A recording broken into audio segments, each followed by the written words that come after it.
तर तुम्ही पाहू शकता चवीला अगदी अप्रतिम भन्नाट असा हा ब्रेड वडा जो आहे त्या ठिकाणी तयार झालेला आहे।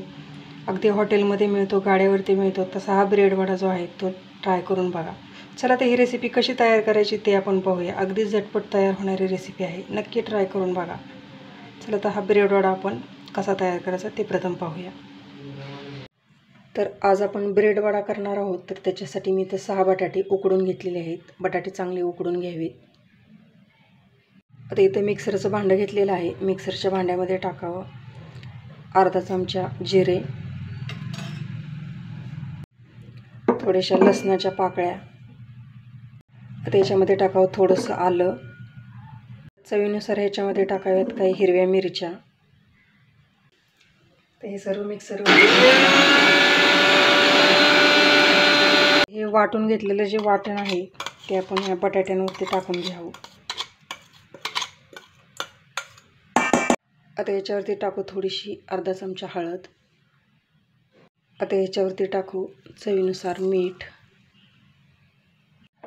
आता याच्यावरून टाकू थोडंसं कढीपत्ता, मी बारीक थोडासा चिरून घेतलेला आहे हातानेच कट करून, तो टाकून घेतला कढीपत्ता। आता हे वडे सर्व मिश्रण एकत्र केलं की असं हाताने चांगलं मॅश करून घ्यावं।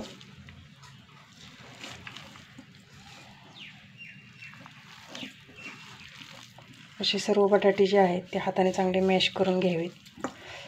अशी सर्व बटाटे एकत्र चांगली मिक्स करून घ्यावी मॅशरने किंवा हाताने असं चांगलं एकत्र मिक्स करून घ्यावं। इथे मी बेसन पीठ घेतलेलं आहे। तुमच्याकडे जे अवेलेबल बेसन पीठ असतं ते तुम्ही घ्या आणि आता बेसन पीठ भांड्यामध्ये टाकून घ्यावं। तर इथं आपण 1 वाटी जे आहे ते बेसन पीठ घेतलेलं आहे आणि आता बेसन पिठामध्ये टाकू थोडासा ओवा असा हातावरती थोडासा चोळून ह्याच्यामध्ये ओवा टाकून घ्यावा, म्हणजे छान असा वास येतो आपल्या वड्यांना। तर याच्यामध्ये टाकली चिमूटभर हळद टाकून घ्यावी थोडी। आता याच्यामध्ये टाकू अर्धा चमचा लाल मिर्च पावडर। आता याच्यामध्ये टाकू आपण चवीनुसार मीठ। आता याच्यामध्ये टाकण्यासाठी मी घेतलेला आहे चिमूटभर सोडा, खाण्याचा सोडा थोडासा टाकून घ्यावा, म्हणजे आपले वडे खमंग असे खुसखुशीत तयार होतात।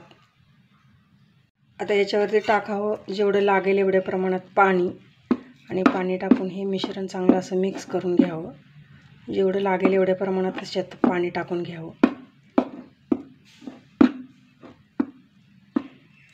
असं पातळसर असं थोडंसं मिश्रण जे आहे ते तयार करून घ्यावं। पाणी टाकल्यानंतर असं मिक्स करून घ्यावं। एकदम पाणी टाकू नये, असं थोड्या थोड्या प्रमाणातच पाणी टाकून हे मिश्रण जे आहे ते एवढ्या प्रमाणात असं हे मिश्रण पातळ तयार करून घ्यावं। आता हे मिश्रण तर आपण मिक्स केलं, पण याच्यामध्ये आपण थोडंसं हे तांदळाचं पीठ घेतलेलं आहे ते टाकायचं राहिलं होतं, तर ते थोडंसं तांदळाचं पीठ ह्याच्यामध्ये टाकून घेऊ आणि हे मिश्रण परत एकत्र चांगलं मिक्स करून घेऊ। तर तांदळाचं पीठ टाकल्यानंतर हे मिश्रण असं एवढ्या प्रमाणात जे आहे ते असं पातळ तयार करून घ्यावं। आता इथं ब्रेड घेतलेले आहेत, तुमच्याकडे जे पण अवेलेबल ब्रेड असतील ते घेऊ शकता तुम्ही हा ब्रेड वडा करण्यासाठी। आणि आता आपण हा ब्रेड जो आहे तो कट करून घेऊ। तिथं आपण ब्रेडच्या पॅकेटमधून स्लायसेस काढून घेतलेले आहेत। आता एक वाटी घेतलेली आहे आणि वाटीने असं कट करून घ्यावं। त्याला गोल आकार देऊन हे ब्रेड जे आहे ते कट करून घ्यावेत।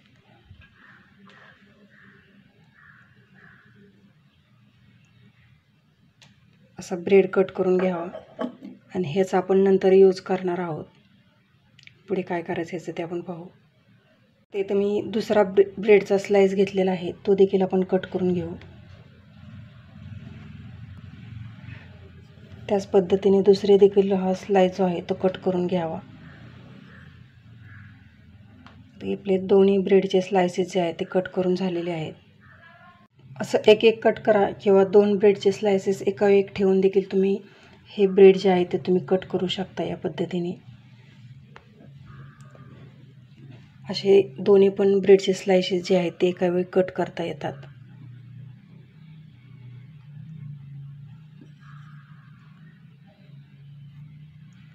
आता आपण काढून घेऊ हे असे 2 ब्रेडचे स्लाइसेस जे आहेत ते एका वेळेस कट करू शकतो आपण। तर हा ब्रेड वडा करण्यासाठी असं मिश्रण थोडंसं घ्यावं आणि आपण जे स्लायसेस कट करून घेतलेत त्याच्यावरती असं भरावं. असं चांगलं पसरवून घ्यावं. तुम्हाला जेवढं हवं आहे तेवढ्या प्रमाणात भरू शकता. हे त्याच्यावरती असं वरतून पॅक करावं, असं दाबावं चांगलं.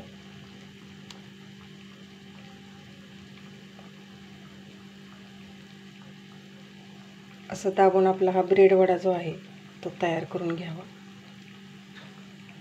आता हे जो आपण ब्रेडमध्ये भरलेलं जे बटाट्याचं मिश्रण आहे आणि हा आपण अगोदर तयार करून घेतलेलं जे बेसन पिठाचं जे मिश्रण आहे त्याच्यामध्ये हा असा बुडवून घ्यावा.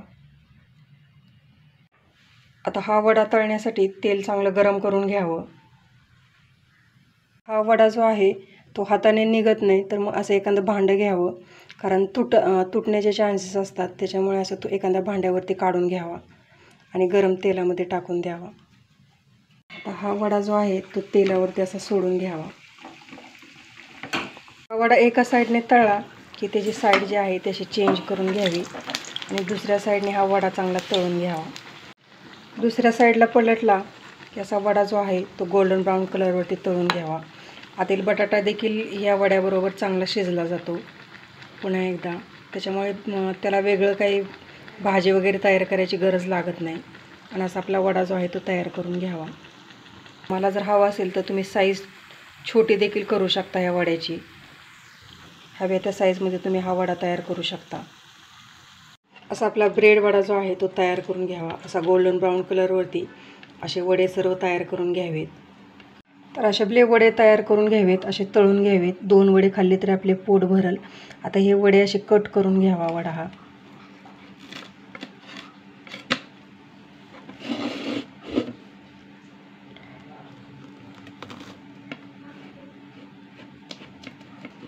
इथे मी दोन्ही वडे जे आहेत ते कट करून घेणार आहे.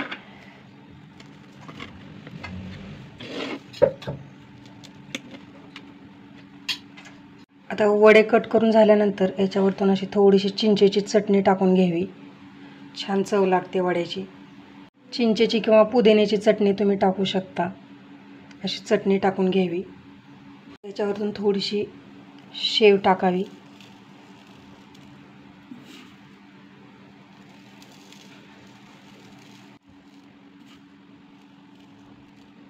याच्यावरून टाकावा बारीक कट केलेला कांदा, कोथिंबीर टाकून घ्यावी याच्यावरून.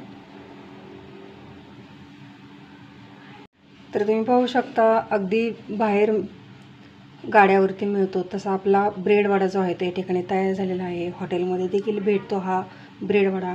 नक्की ट्राय करून बघा ही रेसिपी. तर आपण पाहू शकता हा ब्रेड वडा जो आहे तो खूप छान असा तयार झालेला आहे. आता मी ट्राय करून बघते कसा झाला आहे. ते खूप छान असा, खूप छान चवीला झाला आहे हा ब्रेड वडा. नक्की ट्राय करून बघा ही रेसिपी. आवडली असेल तर लाईक करा, शेअर करा आणि चॅनलला सबस्क्राईब करा या पुढच्या अशा छान छान रेसिपीज पाहण्यासाठी. आणि तुमच्या फ्रेंड्ससोबत, फॅमिलीसोबत नक्की शेअर करा. भेटूया पुन्हा एकदा अशाच नवीन जबरदस्त रेसिपीसोबत. तोपर्यंत सर्वांना बाय बाय, टेक केअर.